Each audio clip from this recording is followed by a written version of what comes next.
Olá, alunas, olá, alunos. Bem-vindo aí à nossa resolução da prova do Weber, né? E do Foucault, algumas questões do Foucault. Então, vou começar pelas questões do Foucault, tá?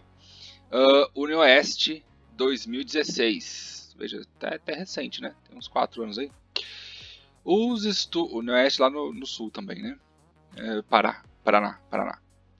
Os estudos realizados por Michel Foucault, né, 1926-1984, representam interfaces que corroboram com os estudos em diversas áreas do conhecimento, com certeza, entre as quais a filosofia, ciências sociais, pedagogia, psiquiatria, medicina e direito.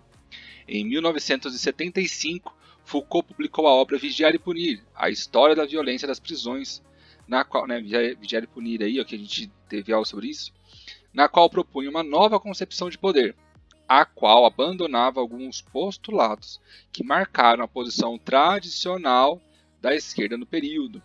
Sobre a concepção de poder Foucaultiana, é correto afirmar. Então, vai falar sobre poder e Foucault. 1. Só exerce poder quem o possui, por se tratar de um privilégio adquirido pela classe dominante que detém o poder econômico. Não, é o contrário disso. Isso daqui é o que essa é a crítica dessa questão, né? Esse é o que a esquerda tradicional propôs, sempre propunha, sempre colocou em pauta, né? Sempre afirmou, pronto. Que quem exerce o poder são as classes dominantes, que detêm o poder econômico. Isso é o Marx clássico, né? Isso aqui é exatamente o oposto à crítica que o Foucault faz do poder. B. O poder está centralizado na figura do Estado, está localizado no próprio aparelho do Estado, que é instrumento privilegiado do poder. De novo, não, isso aqui quem está afirmando é o Weber, né? Não é o Foucault. O Weber está afirmando que o poder emana do Estado, né? E o Foucault está dizendo, calma aí, peraí, não é só do Estado, não é só das classes dominantes, não é só poder, não é só da parte econômica, né?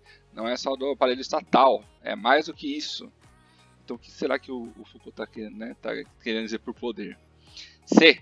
O poder não remete diretamente a uma estrutura política. Isso, não remete diretamente a uma estrutura política. Ao uso da força ou de uma classe dominante.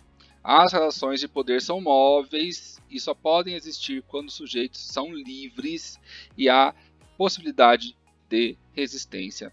Perfeito. Isso aqui é ótimo. Foucault está falando exatamente isso, né? Veja, né?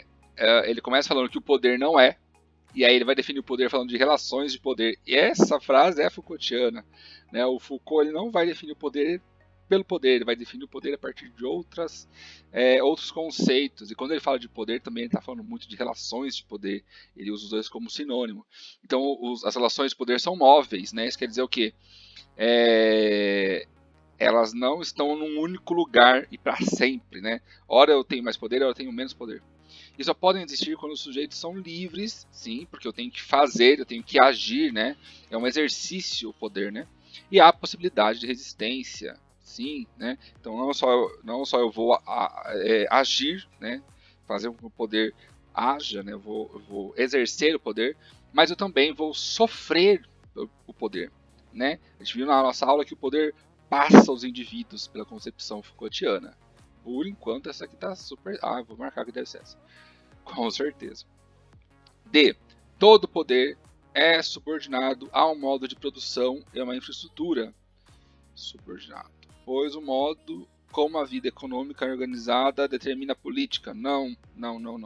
Todo poder está subordinado ao modo de produção? Não. Tá?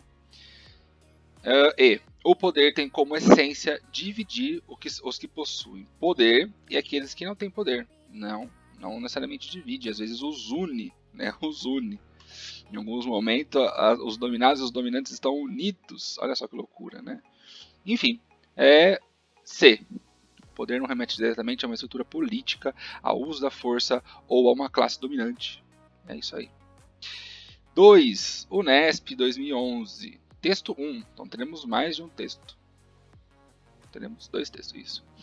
A amígdala cerebral e o córtex pré-frontal. Meu Deus, o que está falando? O que tem a ver com Foucault isso aqui? Isto é uma reportagem da História. Tudo bem, então é uma reportagem, vamos lá. A amígdala cerebral e o córtex pré-frontal são regiões do cérebro reguladoras das emoções como culpa, remorso e medo de punição. Duas pesquisadoras americanas estão revolucionando a comunidade científica ao afirmarem que, estudando essas duas importantes áreas, é possível identificar em crianças de 3 anos se elas apresentam riscos de se tornarem criminosas quando adultas, crianças de 3 anos. Segundo os cientistas Adrian Rain, da Universidade da Pensilvânia, e Natalie Fontaine, da Universidade da Indiana, o cérebro de psicopatas exibe amígdalas 20% menores do que a do cérebro de um não criminoso. Reportagem da Isto.é. Texto 2. Criminalidade é efeito. Olha aqui, ó. Poder é efeito, criminalidade é efeito, enfim. Criminalidade é efeito.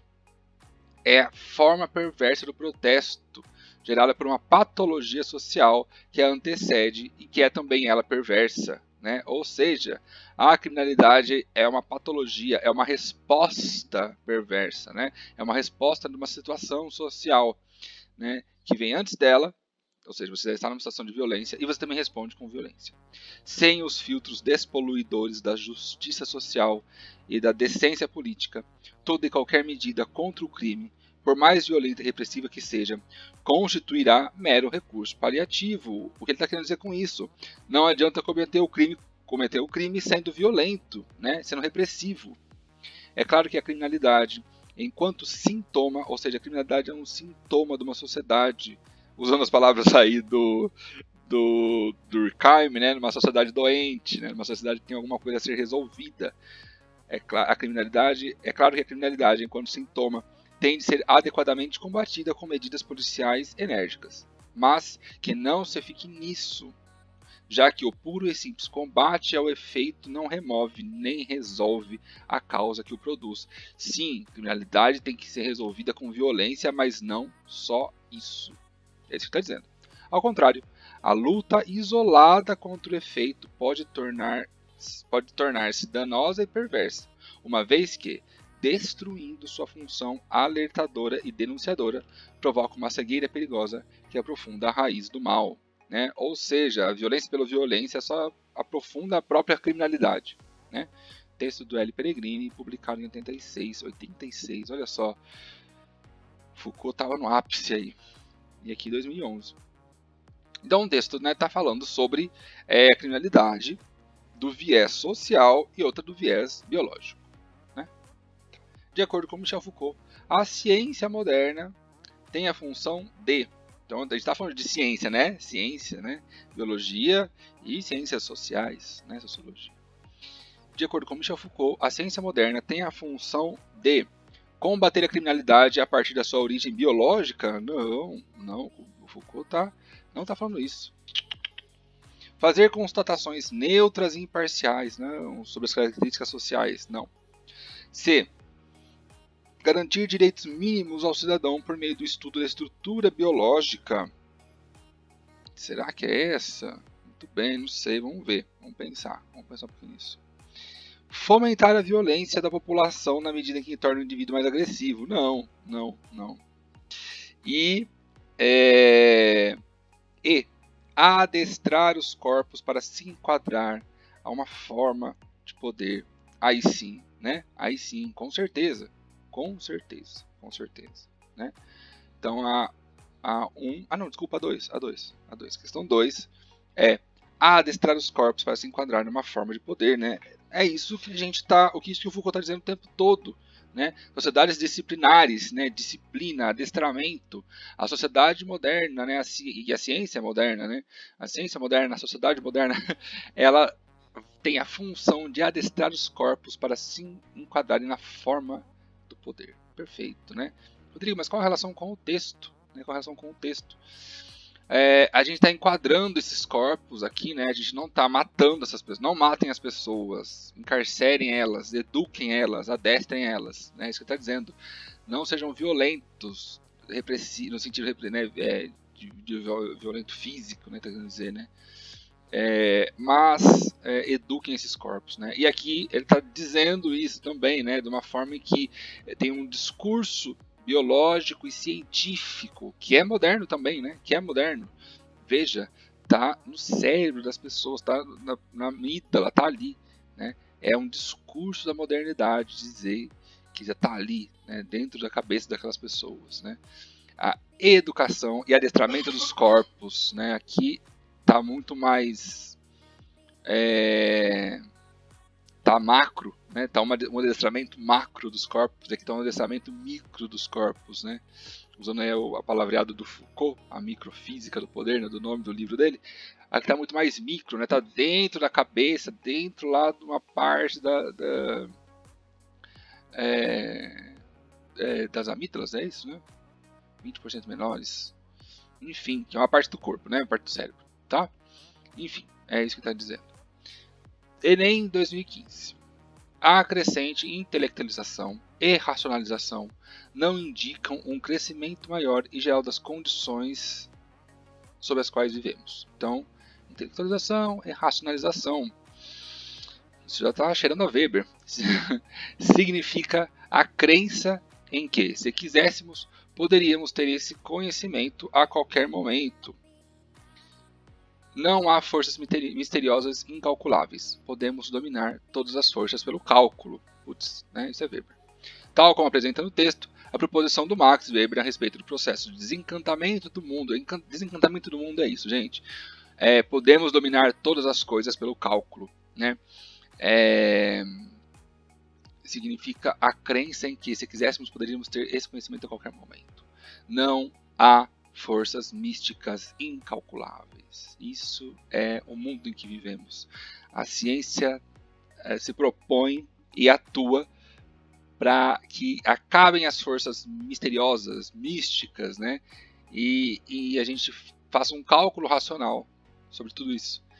Será que tem espírito em casa ou não? Eu vou pegar uma câmera infravermelho que filma um negócio verde e eu consigo ver se tem um fantasma na sua casa ou não. É isso. Que é mais moderno que isso. Então, tal como apresenta no texto, a proposição de Max Weber a respeito do processo de desencantamento do mundo evidencia, né, o processo civilizatório como decorrência da expansão do industrialismo. O processo de desencantamento do mundo evidencia o processo civilizatório como decorrência da expansão do industrialismo. Não tem essa relação, né, direta do processo de desencantamento do mundo com o processo civilizatório de expansão do industrialismo. Não chutaria essa. Não está errada, mas não tem a ver com o texto diretamente. Vamos ver as outras. B. Extinção do pensamento mítico como um desdobramento do capitalismo. Extinção do pensamento mítico. Eu diria não do desdobramento do capitalismo, mas da ciência. Então tá errado. C. Emancipação como consequência do processo de racionalização da vida. Não tem absolutamente nada a ver. D. Afastamento de crenças tradicionais como característica da modernidade. Aí sim, como característica da modernidade, né? Afastamento de crenças tradicionais, né?